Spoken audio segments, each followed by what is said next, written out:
Eu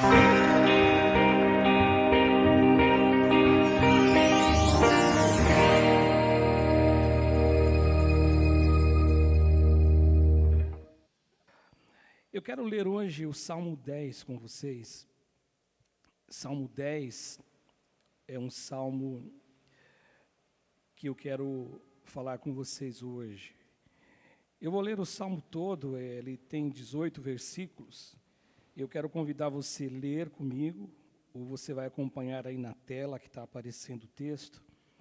O salmista fala assim: porque, Senhor, te conservas longe e te escondes nas horas de tribulação. Com arrogância, os ímpios perseguem o pobre.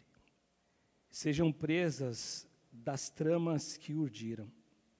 Pois o perverso, ele se gloria da cobiça de sua alma. E o avarento, ele maldiz o Senhor. E pior, ele blasfema contra o Senhor. O perverso, na sua soberba, não investiga. Ele diz que não há Deus. Essas são as suas cogitações, todas elas. Só que eles são prósperos, os seus caminhos em todo tempo são prósperos. E eles estão muito acima e longe dele, estão todos os teus juízos. Quanto aos seus adversários, ele a todos ridiculiza. Pois diz assim, lá no seu íntimo: jamais serei abalado, de geração em geração. Nenhum mal me sobrevirá. A boca ele tem cheia de maldição, enganos e opressão. Debaixo da língua, insulto e iniquidade. Põe-se de tocaia nas vilas, trucida os inocentes nos lugares ocultos, e os seus olhos espreitam o desamparado. Ele está de emboscada como um leão na sua caverna, está de emboscada para enlaçar o pobre, apanha-o e na sua rede o enteia, abaixa-se e rasteja. Em seu poder lhe caem os necessitados. Diz ele no seu íntimo: Deus se esqueceu, virou o rosto e não verá isto nunca. Levanta-se, Senhor, levanta-te, Senhor. Ó Deus, ergue a mão e não te esqueças dos pobres. Por que razão despreza o ímpio a Deus, dizendo no seu íntimo que Deus não se importa? Tu, porém, o tens visto, porque atentas aos trabalhos e à dor, para que possas tomar em tuas mãos. A ti se entrega o desamparado. Tu tens sido o defensor do órfão. Quebranta o braço do perverso e do malvado. Esquadrinha-lhes a maldade, até nada mais achares. O Senhor é Rei eterno. Da sua terra somem-se as nações. Tens ouvido, Senhor, o desejo dos humildes. Tu lhes tens fortalecido, o Senhor fortalecerá o coração e o Senhor os acudirás, para fazeres justiças ao órfão e ao oprimido, a fim de que o homem que é da terra, este homem já não infunda mais terror. Há 15 dias atrás, pregando aqui nesse local, nessa igreja, eu falei a respeito do Deus que tem desejo de falar com a gente. Do Deus que se manifesta, do Deus que se revela, do Deus que carrega dentro do coração dele esse desejo de se comunicar com você e comigo. Ele está ansioso. É lógico que isso são tudo que eu estou dizendo figuras de linguagem, porque talvez alguém possa dizer aí, mas Deus não fala, Deus não tem coração, Deus não fala como nós falamos, Deus não tem ansiedade. É lógico que isso são figuras de linguagem. Mas Deus, Ele quer falar com você. E eu falei sobre isso. E a razão que eu disse, o porquê que Deus quer falar com a gente, é simples. Eu dei 3, 4 razões, mas a única, absoluta que eu vejo, que a gente poderia eliminar todas elas, é porque Deus ama você. Porque Deus, Ele carrega no coração dEle amor por você. Jesus disse, lá em João 3,16, quando Jesus tem aquela conversa com Nicodemos, Jesus disse a Nicodemos que Deus amou o mundo de tal maneira que deu o seu único filho para morrer a todo aquele que nele crê, para que todo que nele crê não pereça, mas tenha a vida eterna. Aí depois, na terça-feira, no domingo, eu preguei há 15 dias atrás, na terça-feira, que eu estive aqui, eu falei sobre o Deus que se importa, o Deus que carrega no coração você como alguém importante. E hoje eu quero falar sobre o Deus que tem no coração por mim e por você comoção. O Deus que Ele é um Deus sensível. E aí a pergunta a ser respondida aqui hoje, nesse nosso encontro, é: será que o nosso sofrimento comove a Deus? Será que no nosso sofrimento, no sofrimento da humanidade, Deus ele tem essa comoção de fato? Ou Deus ele está indiferente? Eu estava ouvindo o Davi falar da pandemia, o Laerte falar da pandemia. Este assunto é um assunto que está na boca de todos, né? Vira e mexe, você está conversando com alguém sobre a pandemia, porque é uma realidade que nós estamos vivendo. No mês passado, quando o Laerte pregou aqui no culto de missões, o Laerte falou sobre a gente ser história. Daqui 10 anos, daqui 20 anos, daqui 100 anos, daqui 200 anos, se Jesus não voltar, as pessoas vão estar lendo a história e falando deste momento que você está vivendo.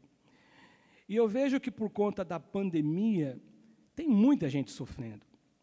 Por conta da pandemia, tem muita gente angustiado.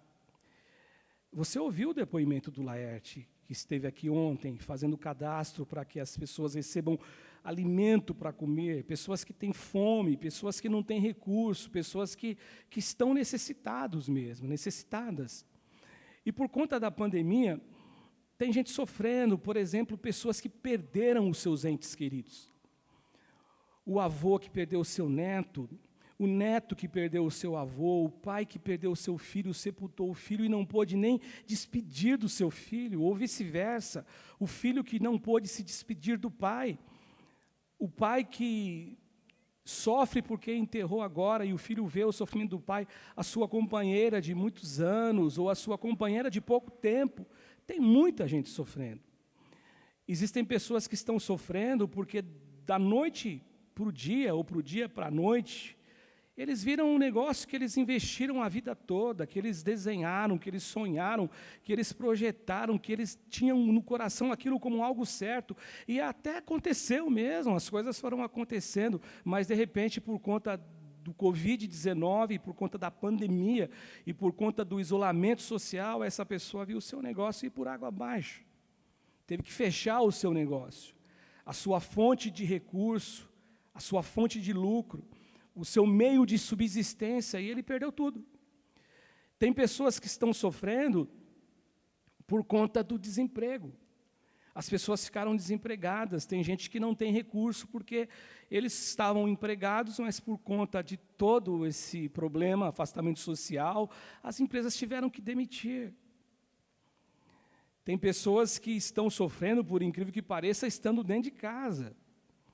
Tem mulheres sofrendo por conta da violência do seu esposo. Tem gente sofrendo porque não sabe como agir, porque ele estava acostumado de uma maneira imperativa a receber ordens, faça isso, faça aquilo. Ele não sabe nem criar uma rotina dentro de casa e está sofrendo. E por conta disso, meus irmãos, o que surge no coração dessas pessoas é uma insegurança enorme, um medo como será o amanhã, e esse é um outro sofrimento. Como será o amanhã? Como será o meu futuro? Como será quando chegar o dia de eu pagar a conta da prestação do apartamento, a conta de luz, algum valor que você tem que desembolsar e você não tem. E aí tem gente sofrendo por conta dessa insegurança em relação ao futuro. Ele não sabe como será o dia de amanhã. Se bem que, de verdade, o que eu entendo, o que eu acho que é uma grande ilusão, é uma grande utopia a gente achar que sabe alguma coisa a respeito do futuro. Se tem uma coisa que Deus não abre mão, e nunca abrirá mão, é sobre o futuro. Só Ele sabe o amanhã. E eu e você não teríamos capacidade física, psicológica, não teríamos condições de saber o nosso futuro. Não teríamos. Por mais que ele pudesse ser um futuro bom, mas o futuro também nos reserva coisas que você vai ter que enfrentar. Só que por conta dessa insegurança e por conta desse sofrimento de não saber como que é o amanhã, Então começa a existir no coração das pessoas uma dúvida. Será que Deus se importa com a gente mesmo? Será que Deus ele se comove com a gente? Será que Deus ele é um Deus sensível com tudo isso que está acontecendo? E por conta dessa situação, a gente começa então a duvidar desse cuidado de Deus. Será que Deus vai cuidar da gente mesmo? Poxa, eu estou vendo gente sofrendo, eu estou vendo gente chorando. Será que Deus se esqueceu dessas pessoas? E por causa disso aqui então, a gente começa a pensar uma outra coisa. Será que Deus ele se tornou igual a mim e a você? Porque assim, eu já conversei com pessoas que trabalham em hospitais, que começaram trabalhando nos hospitais, e no começo era tudo muito difícil para elas. Por quê? Não tem o dom de trabalhar nesse lugar? Sim, tem o dom. Mas só que não, é lógico que não é uma regra geral, eu não estou falando de 100% dos casos, eu não estou falando de uma regra absoluta, mas eu conversei com pessoas que diziam assim, olha, quando morria uma criança, eu ia para casa e estava em crise, de ver uma criança ser sepultada, morrer ali, e saber que uma mãe, uma família ia sepultar. Só que com o passar do tempo, foram duas, foram três, foram quatro, aquilo foi uma coisa que acabou se tornando uma rotina para a gente. E eu acabei não tendo tanta sensibilidade como quando eu entrei para exercer a minha função. E aí a gente fica pensando, será que Deus se igualou comigo e com você? A gente, quando, por exemplo, cai um avião e morre 300, 500, 600 pessoas, é um choque para a gente. A gente comenta, é notícia que vende, todo mundo fala, nossa, morreu. E aí contam-se as histórias de cada um dos personagens, daqueles que perderam as suas vidas, e aí tem toda aquela história sendo contada, da família que está sofrendo, e a gente se comove, a gente é tocado por tudo isso. Só que a gente não consegue mais ser tocado com aquela notícia que você vê na sua televisão ou no jornal que você lê, que aconteceu um acidente na Fernão Dias, morreram 5 pessoas, aconteceu lá na Anhanguera, morreram mais 10, isso vai se tornando para nós algo tão comum, está morrendo gente todo dia, a gente não tem mais essa questão de se comover, de ficar sensibilizado. E a pergunta que a gente faz, será que Deus ele se tornou um Deus insensível com tudo isso que está acontecendo? Será que Deus lá do céu, Ele está olhando para o mundo, para o planeta, vendo um monte de gente sendo enterrada, sepultada, crianças que sofrem, velhos que sofrem, jovens que sofrem, tudo quanto é tipo de gente sofrendo porque está perdendo pessoas? Será que Deus ele mudou? Eu prefiro ficar com a Bíblia e reconhecer a palavra de Deus. E a palavra de Deus, lá no livro de Hebreus, no versículo 8, é um texto que você conhece tão bem, que diz assim que Deus ele não muda. Deus ele é o mesmo ontem, Ele é o mesmo hoje, Ele será sempre Deus. E eu também fico com a palavra de Deus num texto de Isaías, no capítulo 59, versículo 1, que o profeta Isaías, ele logicamente no 2 e no 3, ele vai apresentar a razão de algumas coisas, mas eu quero ficar com um para falar sobre esse contexto que eu estou aqui disposto a falar hoje, que o profeta Isaías ele fala assim que Deus não endurece o coração, Deus não deixa de ouvir, Deus não cerra os ouvidos, pelo contrário, ele diz assim que a mão do Senhor não está encolhida para que não possa salvar, nem surdo o seu ouvido para não poder ouvir.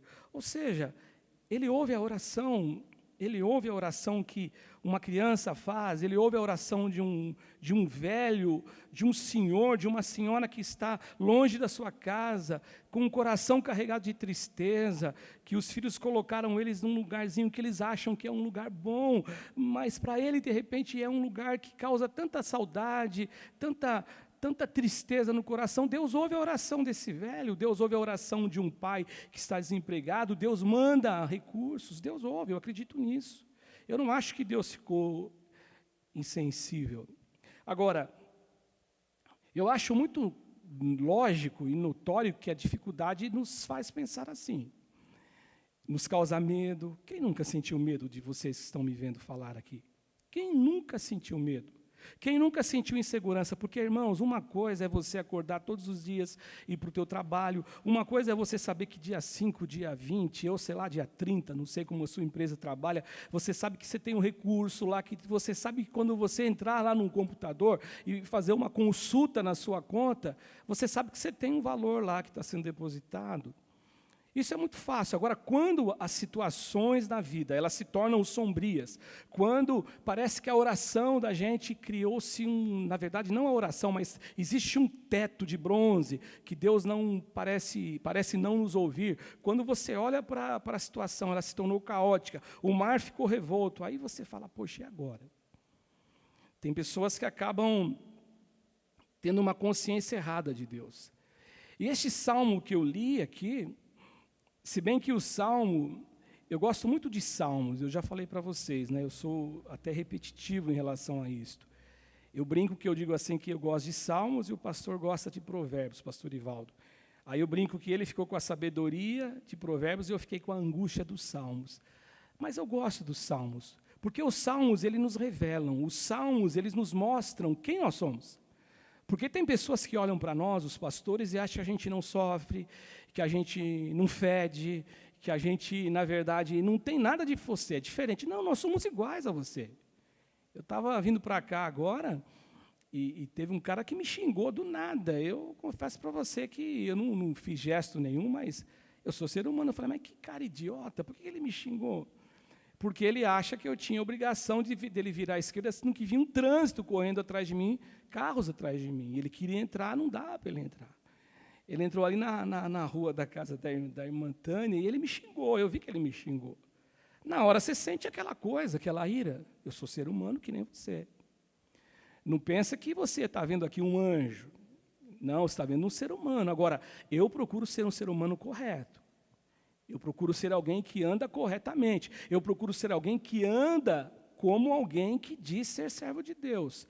Que a conexão com o que eu falo, com a conexão com o que eu prego, com a conexão que eu ensino, ela seja uma conexão que exista nas minhas atitudes. Que esteja em conexão, melhor dizendo. Agora, só que às vezes eu e você, a gente se assusta.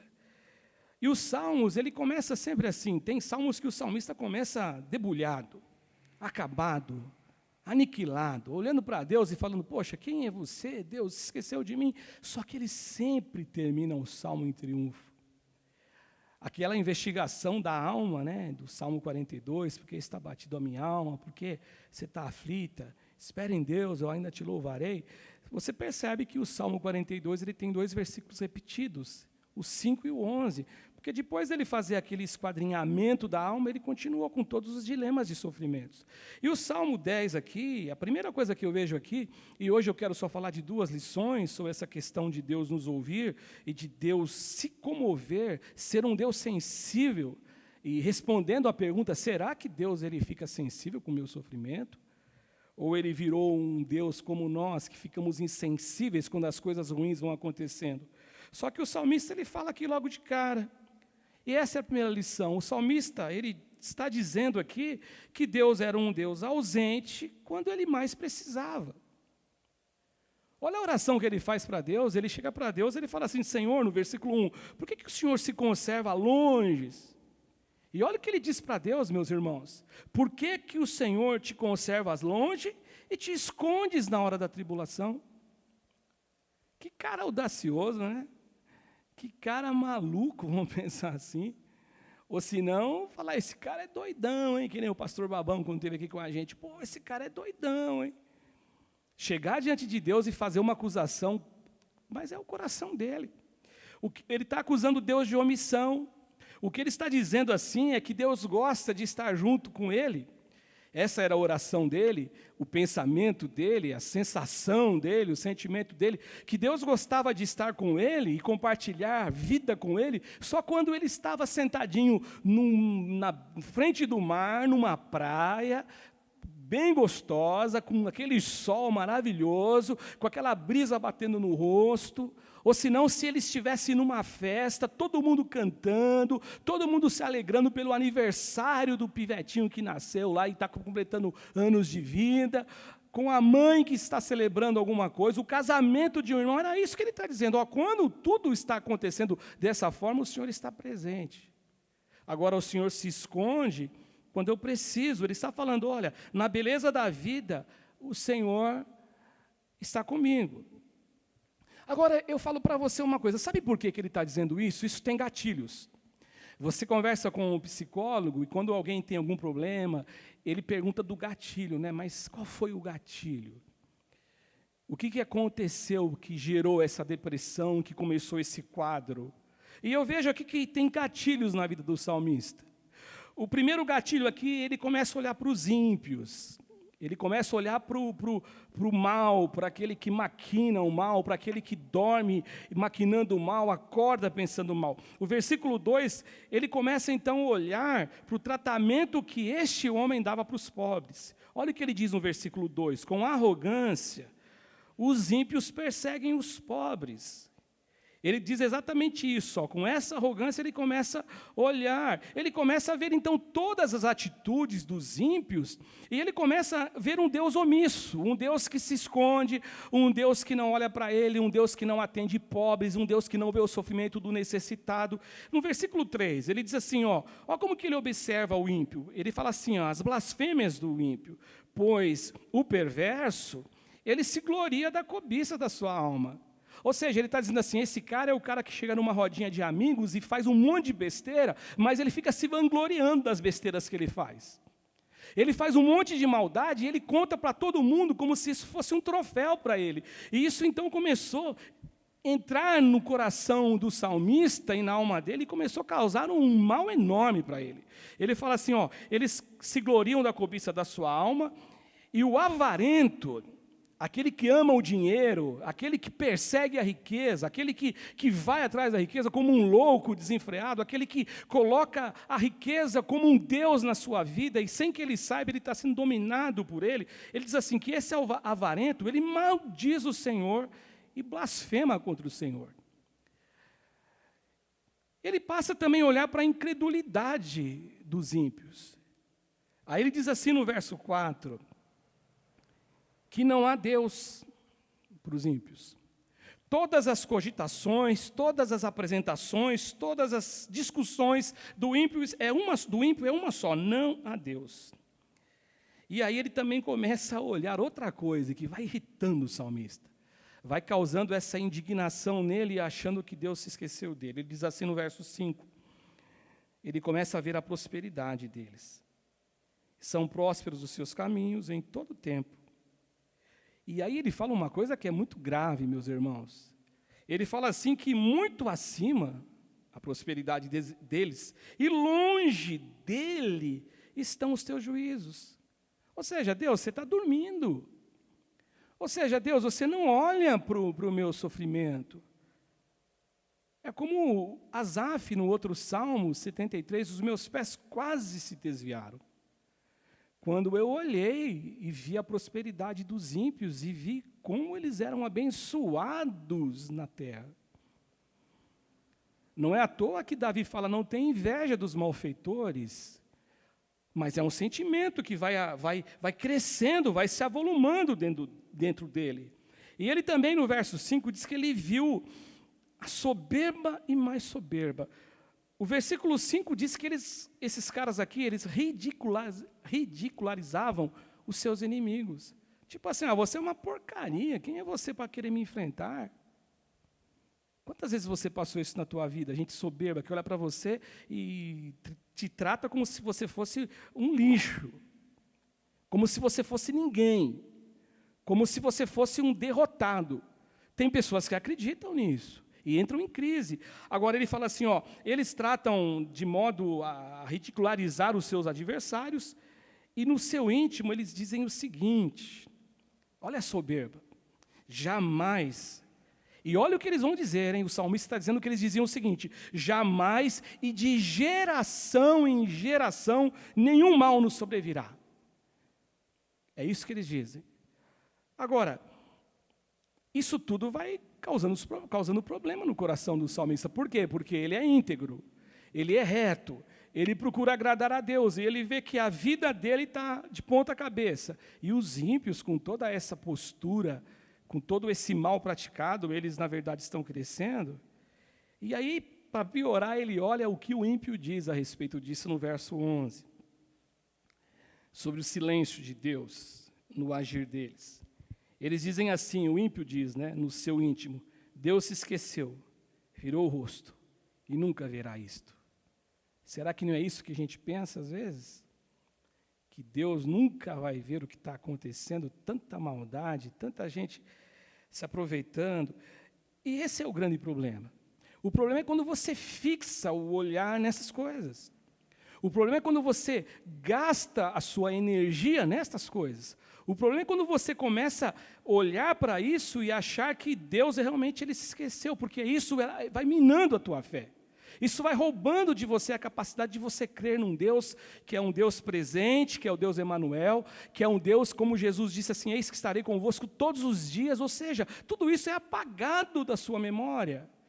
A lembrança disso vai ficando distante. Agora, se eu parasse aqui e a gente fosse para casa agora, para casa não, que vocês já estão na sua casa, né? Estou dizendo eu aqui, se eu fosse para a minha casa agora, parando por aqui, seria um problema. Mas eu estou aqui, como eu disse para você, para responder para você. A pergunta é, a questão é, Deus, ele se comove com o sofrimento humano? Sim, ele se comove. E o Salmo, mesmo diante desse cenário de crise da alma do salmista, ele me mostra um outro caminho, uma outra possibilidade, que é a última lição, que são duas hoje apenas. A possibilidade de, mesmo em meio a lutas e dificuldades, a gente trazer na memória a recordação de quem realmente é Deus. De quem é Deus. Quem é o Deus que eu tive um encontro com Ele. Quinta-feira eu estava vendo o pastor Ivaldo pregar, e o pastor Ivaldo contou uma coisa que ficou no meu coração. Ele disse assim que encontrou com um irmão, e o irmão disse para ele assim que estava muito fraco. Eu estou fraco. Não sei quem é o irmão, não perguntei para o pastor também, e não vou perguntar. Mas me chamou a atenção, porque aí o pastor falou assim para ele, você tem assistido às lives da igreja? Não tenho visto nada, eu estou fraco. Meus irmãos, de verdade, eu quero abrir meu coração para você aqui hoje. Talvez eu possa tomar pedrada por causa disso. Mas eu não consigo entender uma pessoa que tem relação com um prédio. Eu não consigo entender que a minha força, a minha capacidade de ser um cristão nessa terra, ele tem um endereço. Ele tem um lugar onde as pessoas estão se reunindo para cultuar. Se não existir isso na minha vida, eu não tenho mais Deus dentro de mim, eu sou um fracasso e eu sou alguém que está destinado a se perder. Eu não consigo entender. Porque quando eu encontrei Jesus, eu encontrei alguém que está comigo todos os dias, ainda que eu more em um país, porque esse é o grande problema. Eu me lembro que um dia eu ouvi um pastor falando para um jogador de futebol, e ele não revelou quem era o jogador, era um jogador famoso, bem famoso. Ele disse assim, um dos caras tops que estão jogando aqui, ele disse assim, pastor, eu estou indo para um país, eu vou ganhar muito dinheiro, vai ser a minha independência financeira, mas não tem igreja lá, eu não posso ler nem Bíblia lá. E o pastor disse para ele, e qual é o problema que você tem com isso? Até porque, na época de Paulo, na época de Marcos, na época dos apóstolos, não tinha Bíblia. Não tinha Bíblia. Ninguém lia a Bíblia para ler os pergaminhos que precisava de um caminhão para carregar. Não tinha textos. Agora, a minha relação com Deus, ela deve ser construída na verdade de que Deus está comigo, que eu vivo para Deus, que Deus vive em mim e que eu não sei viver sem Deus. E se eu fosse morar em algum lugar que não tem igreja, eu vou ser de Deus e vou agir como tal. É isso que eu tenho que entender. Então, na minha cabeça, e me perdoem, eu não consigo entender que alguém se enfraqueceu por conta da pandemia. Talvez o motivo do seu fracasso é porque você não ora, talvez o motivo do seu fracasso é porque você não lê a Bíblia, talvez o motivo do teu fracasso é porque você enfiou-se de cabeça no Netflix da vida, e você está fazendo uma maratona de tudo que você tem que fazer, que você acha que você tem que fazer, e aí realmente, aí a gente não tem alimento, a gente não tem como permanecer firme. Agora, voltando para cá, o que o salmista fala aqui, ele fala primeiro que Deus se escondeu dele, Deus era omisso, agora ele começa então a ter um despertar de quem Deus é. Me lembro agora daquele texto de Lamentações de Jeremias, quero trazer à memória o que me pode trazer esperança. Quando a gente olha então para essas injustiças que o salmista estava olhando, quando a gente olha para a prosperidade de gente que mente, gente que engana, gente que trapaça, né, trapaceia no caso, gente que é traíra, né, gente que acaba fazendo coisas horrorosas contra o seu próximo, mentindo, prejudicando. Quando a gente começa a olhar para isso, se a gente focar a energia nisso, a gente começa a duvidar mesmo de Deus. Poxa, Deus não está vendo isso, Deus não está vendo o sofrimento humano. E esse salmo, ele começa, como eu disse para vocês, com um tom pessimista. O salmista tem uma visão pessimista, ele está olhando só para a gente que está fazendo um monte de coisa errada na terra, e ele está duvidando de Deus. Ó Deus, o Senhor é o Deus que só está comigo quando tudo vai bem. Quando eu preciso do Senhor, o Senhor fica longe, se esconde. É a oração dele. Só que, de repente, agora, ele começa a perceber que ele está vendo Deus de um modo distorcido. Tem gente que olha para Deus como o Silvio Santos, né? O cara só vem atrás da grana, do presente. É assim que ele vê Deus. É o Deus da recompensa, ele quer a bênção só. E aí, meu irmão, não demora muito não. Quando vem a primeira pancada, o primeiro solavanco da vida, ele cai mesmo. Por quê? Porque ele não tem relacionamento com Deus. Eu sirvo a Deus não porque Deus me dá alguma coisa, eu sirvo a Deus porque Ele é meu Deus. Porque Ele me salvou, porque quando eu partir desse mundo, eu sei, como Paulo disse assim, a nossa casa terrestre desse tabernáculo, quando ela se desfizer, nós temos de Deus um edifício, uma casa feita não por mãos humanas, mas uma casa edificada pelo Senhor nos céus. Essa é a verdade. Então agora ele começa a perceber a visão distorcida, e a partir do verso 12 e 13, ele começa a ver quem Deus realmente é. Aí ele fala assim, levanta-te, Senhor, porque olha agora, né? Parece que é uma coisa imperativa de ordem do salmista para com Deus, mas não é isso, é um gesto de fé. Levanta-te, Senhor, ó Deus, ergue a mão e não te esqueças dos pobres, por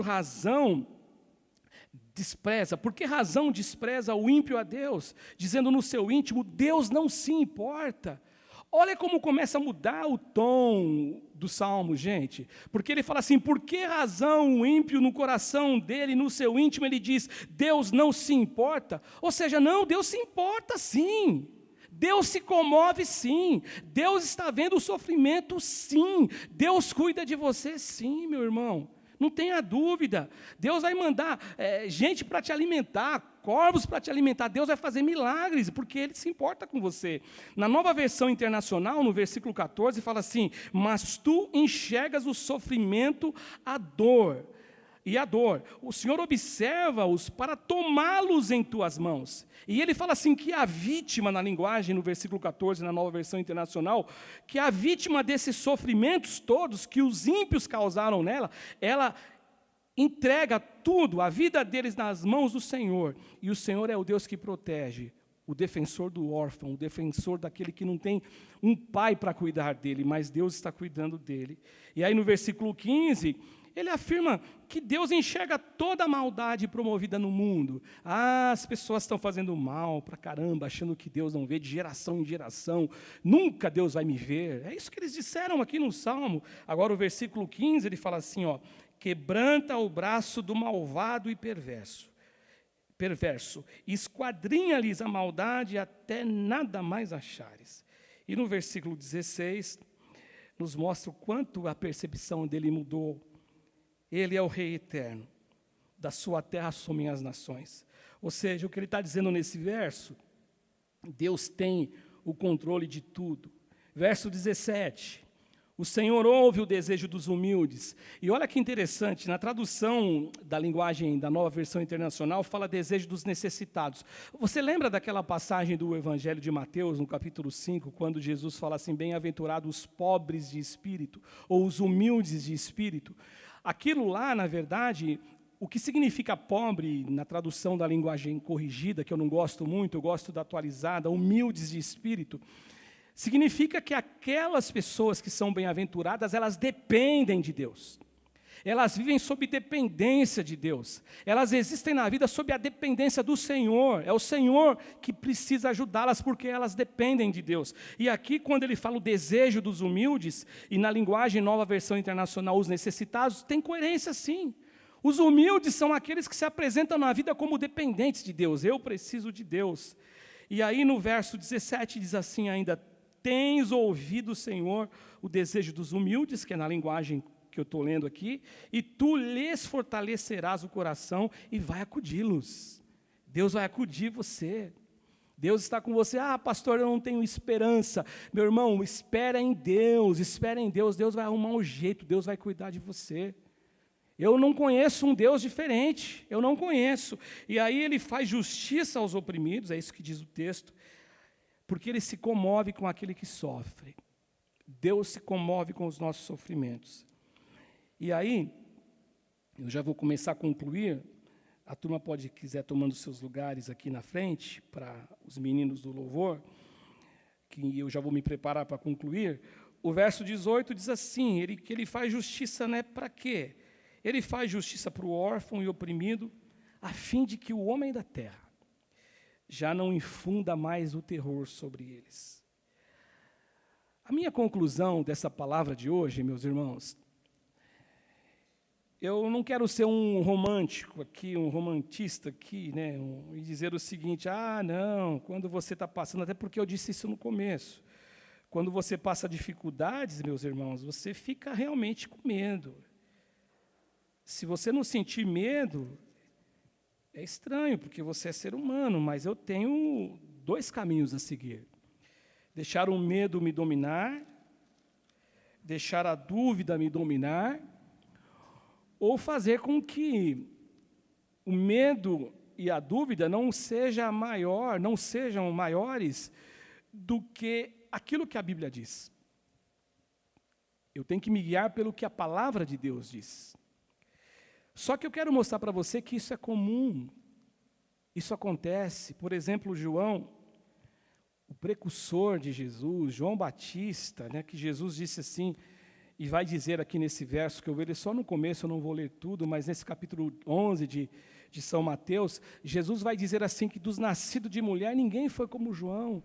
João, ele era realmente alguém diferenciado, alguém que fora escolhido por Deus para ser aquele que ia anunciar o caminho, iniciar uma jornada para preparar o caminho para Jesus. Só que esse João, quando ele está preso, ele está no cárcere, ele diz o seguinte, verso 2 do capítulo 11 de Mateus, que quando João ouviu no cárcere, ele estava preso por conta daquilo que ele fez de cobrar uma atitude correta de Herodes, ele acabou sendo preso.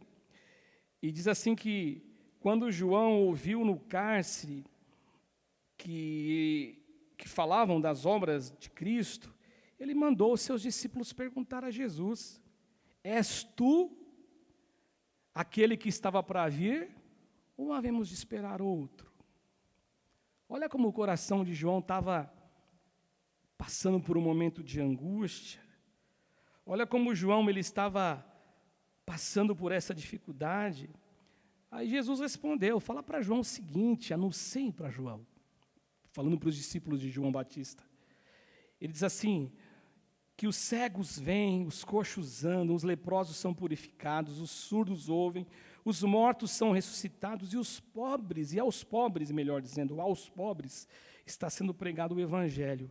Bem-aventurado aquele que não achar motivo de tropeço. E aí quando eles saem, o verso que eu acabei nem anotando para a Sheila e para o Roberto, mas quando eles saem da presença de Jesus, é o texto que diz no verso 7, Jesus passou a falar de João, e elogiar João Batista. Elias também, né? Por que não lembrarmos Elias, que destruiu os profetas de Baal, que demonstrou uma fé em Deus inabalável, mas que por conta de uma ameaça de Jezabel, ele entrou em crise. Às vezes nós achamos que Deus não está vendo. E para terminar, eu quero deixar esse texto com você, para você ver como que a gente vacila às vezes, mas não podemos vacilar. Isaías 49, verso 8 diz assim, diz ainda o Senhor, no tempo aceitável Eu te ouvi e te socorri no dia da salvação. Guardar-te-ei e farei mediador da aliança, e te farei mediador da aliança do povo, para restaurares a terra e lhe repartires as herdades assoladas, para dizeres aos presos, sai, e aos que estão em trevas, aparecei. Eles pastarão nos caminhos, e em todos os altos desnudos terão o seu pasto. Não terão fome, nem sede, a calma, nem o sol os afligirá, porque o que dele se compadece, olha isso aí, ó, o que dele se compadece, os guiará e os conduzirá aos mananciais das águas. Transformarei todos os meus montes em caminhos e as minhas veredas serão alteadas. Eis que esses virão de longe, eis que aqueles do norte e do ocidente, aqueles outros da terra de Sinim. Cantai, ó céus, e alegra-te, ó terra, e vós, montes, rompei em cânticos, porque o Senhor consolou o seu povo, e dos seus aflitos se compadece. Olha aqui, tudo isso que Deus está falando. Agora, olha o versículo 14. Mas Sião diz, o Senhor me desamparou, o Senhor se esqueceu de mim. Gente, eu estou aqui para te dizer, em nome de Jesus, que Deus cuida de você, que Deus cuida de mim, só que às vezes a sensação que eu tenho é o contrário. Agora, qual porta que eu vou entrar? Qual porta que eu vou bater? Qual porta que eu vou dizer, não, este é o caminho, aquilo que Deus está dizendo, eu cuido de você, como aqui com Israel, com a nação, eu cuido de você, vou me compadecer de você, o sol não vai molestar você, eu estarei com você, eu vou aplanar os montes para que você ande em segurança, ande no plano. Qual Deus que você vai ouvir? Ou você vai fazer como eles aqui, não, o Senhor me desamparou, o Senhor não se compadece de mim. E no versículo 15, que é um texto que talvez você conheça muito bem, aí Deus vem com a resposta dizendo o seguinte: acaso pode uma mulher esquecer-se do filho que ainda mama, uma mamãe esquecer do seu bebê, de sorte de que não se compadeça do filho do seu ventre? É uma pergunta retórica, se bem que existem muitas mães que fazem assim, mas são poucas, aliás, muitas são poucas perto de tantas outras. Existem sim. Pastor, mas muitas ou são poucas? Não, existem, vamos colocar assim, existem. Só que eu acho que não são, em comparação com tantas mães que existem, a tua mãe, a minha mãe, a mãe que você tanto ama, a tua mãezinha, que criou você. Tem mãe que é pai, que é mãe, que cuida, que abraça, que perdeu o seu esposo, mas que estava do lado dos filhos. Essa mãe é a mãe verdadeira. Então, essa é a resposta. Pode uma mãe? Não. Pastor, você foi confuso? Não, eu não fui confuso, porque é isso que Jesus vai dizer aqui no Evangelho, no livro de Isaías. Deus vai dizer no Evangelho, no livro de Isaías. Ele vai dizer o seguinte: mais ainda, que é onde existe aqueles casos poucos, mais ainda, que esta viesse esquecer dele, eu, todavia, não me esquecerei de ti. Eis que nas palmas das minhas mãos te gravei, e os teus muros estão continuamente perante mim. É Deus que nos guarda, é Deus que nos protege, é Deus que nos abençoa. Amém, gente?